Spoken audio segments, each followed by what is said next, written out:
పాకిస్తాన్కి చైనా ఒక పెద్ద షాక్ ఇచ్చింది. చైనా పాకిస్తాన్ అంబాసిడర్, చైనాలో ఎవరైతే ఉంటారో తనకి సమన్స్ ఇష్యూ చేసింది. అక్కడ అంబాసిడర్ పేరు మొయిన్ హక్. ఏమని అంటే భారీ ఎత్తున హెచ్చరికలు జారీ చేసింది.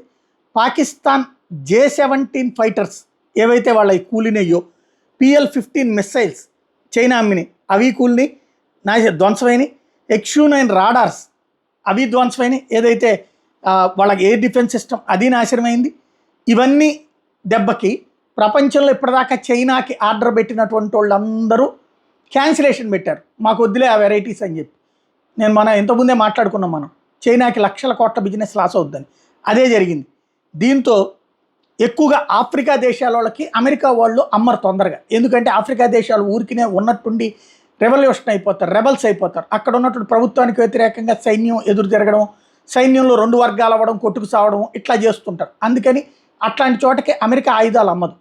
చైనా ఎక్కడైతే అమెరికా మార్కెట్ లేదో అక్కడికల్లా అమ్ముతుంది. అట్లాగా ఉన్నటువంటి ఆయుధాలతో ఇప్పుడు అలాంటి దేశాలన్నీ కూడా నీ ఎక్కర్లేదురా బాబు, భారతదేశం ఊరికినే ఉఫ్ఫని ఊదవతలు పడేసిందని చెప్తున్నారు. దాంతో ఇప్పుడు ఆ క్యాన్సిలేషన్స్కి కారణమైనటువంటి పాకిస్తాన్కి సంబంధించినటువంటి రాయబారికి ఇప్పుడు సమన్స్ ఇష్యూ చేయడం, ఎందుకు ఇట్లాగా ఫెయిల్ అయినాయి అని చెప్పి అడగటం అన్నది సంచలనం సృష్టిస్తోంది.